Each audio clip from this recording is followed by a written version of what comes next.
Nimekuwa nikikueleza kila siku ya kwamba Tundu Lissu ataweza kushinda kesi hii ya uhaini aliyobambikwa na Samia Suluhu na serikali ya CCM, na nimekuwa nikikueleza hivi ya kwamba sababu moja kuu ni kwamba hata Mwenyezi Mungu mwenyewe anaonekana kuwa upande wa Tundu Lissu.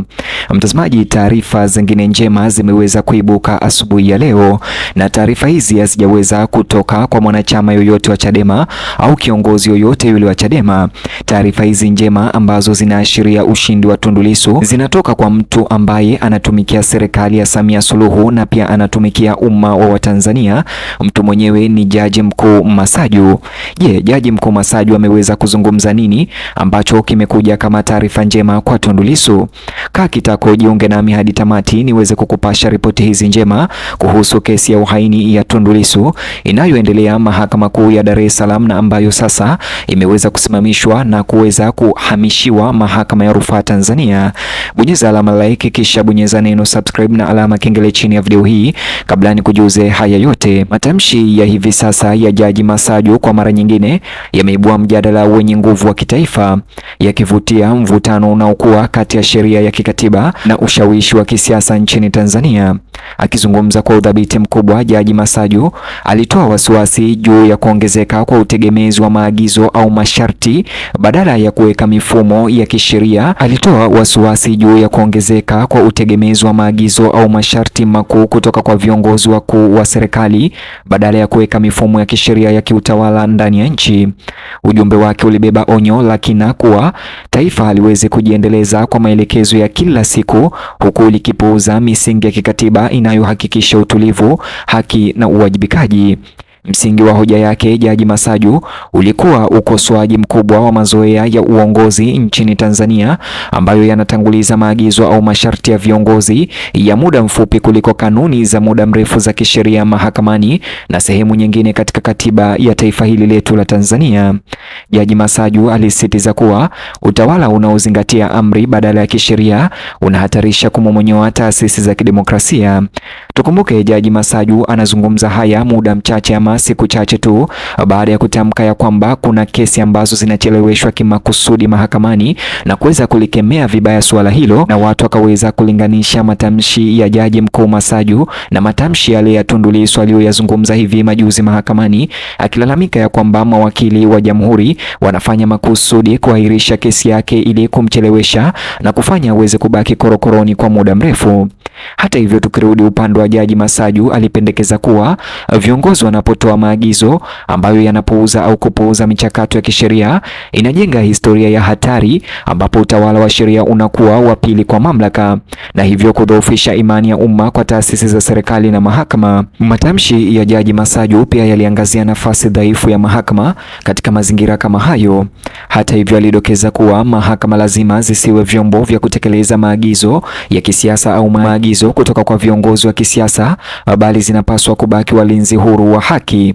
Kulingana na hoja yake, mara mahakama zinapoanza kujilinganisha na maagizo badala ya katiba, zinaweza kupoteza uaminifu wao na jukumu lao muhimu kama walinzi wa haki za binadamu. Hotuba ya Jaji Masaju inakuja wakati ambapo tayari wasiwasi unazidi kutanda kuhusu kesi kadhaa za juu za kisheria kama ya Tundu Lissu, hasa kama hii ya Tundu Lissu inayoendelea mahakamani ambayo inazidi kuahirishwa kila kukicha.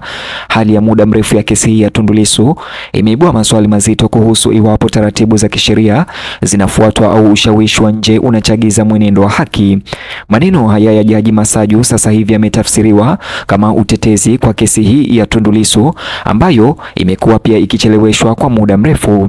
Waangalizi pia wamezidi kuhusisha ucheleweshaji na ujanja wa kisheria katika kesi hii ya uhaini na masuala mapana ya kimfumo ndani ya idara ya mahakama. Katika uchambuzi wake, Jaji Masaju alionekana kurejelea kesi hizo kwa njia isiyo ya moja kwa moja kama mifano ya kile kinachotokea wakati mfumo wa sheria unapogubikwa au kuvamiwa na maagizo na masharti kutoka kwa viongozi wa kisiasa.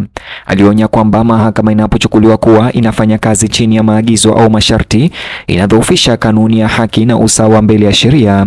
Mtazamo huu, alibainisha, unaweza kuwa wa kudhuru sawa na uingiliaji halisi, kwani unaondoa imani katika matokeo ya mahakama.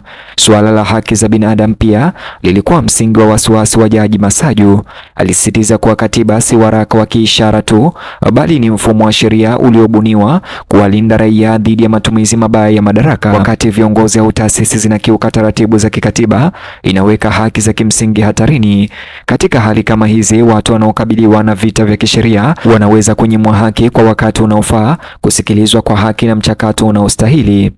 Hata hivyo, wachambuzi wa masuala ya kisheria wamefasiri matamshi ya Jaji Masaju kuwa changamoto ya moja kwa moja, utamaduni unaokuwa ambapo maamuzi yanazidi kuathiriwa na mamlaka badala ya uhalali.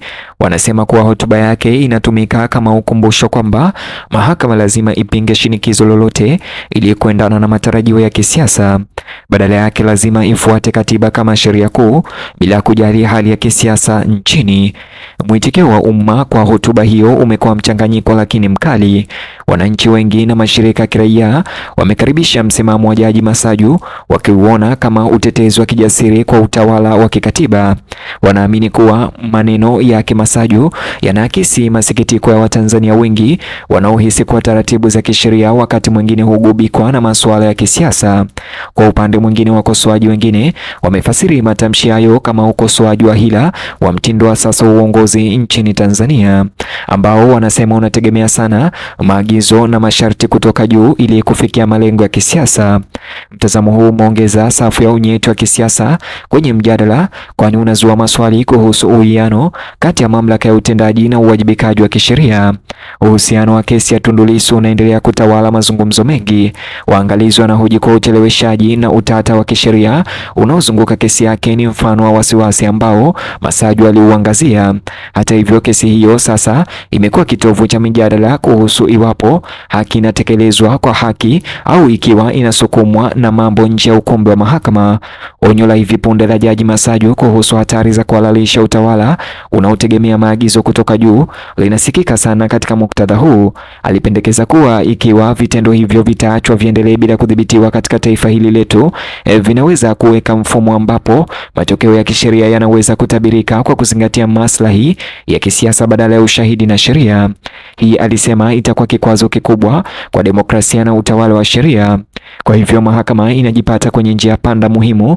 Matamshi ya Masaju yameweka mwanga juu ya wajibu wake wa kudai uhuru na kupinga aina yoyote ya ushawishi usiofaa. Wataalamu wa sheria wanasema kuwa wakati huu unatoa fursa kwa mahakama kudhibitisha kujitolea kwao kwa kanuni za kikatiba na kujenga upya imani ya umma. Zaidi ya ukumbi wa mahakama, hotuba hiyo ya Jaji Masaju ina maana pana kwa utawala kwa ujumla. Inatoa wito kwa viongozi kuheshimu mifumo ya kisheria na kuepuka kuegemea kupita kiasi kwa maagizo ambayo yanaweza kukinzana na sheria zilizowekwa. Pia inawapa changamoto wananchi kuendelea kuwa waangalifu na kutaka uwajibikaji kutoka kwa walio madarakani, kuhakikisha kwamba utawala unabaki kuwa msisitizo katika katiba. Hatimaye, ujumbe huu mkali wa Jaji Masaju unatumika kama ukumbusho wenye nguvu kwamba nguvu ya taifa inategemea kufuata utawala wa sheria. Kukosoa kwake utawala unaoongozwa na maagizo kumezua mazungumzo muhimu kuhusu mustakabali wa haki nchini Tanzania. Wakati mjadala ukiendelea, kesi kama za Tundu Lissu zitaendelea kuwa muhimu katika kubainisha iwapo nchi inaweza kusimamia misingi ya haki za binadamu na uadilifu wa kikatiba. Maneno haya ya Jaji Masaju ya hivi punde yanakuja kama taarifa njema kwa Tundu Lissu na yanakuja kama pigo kubwa kwa utawala.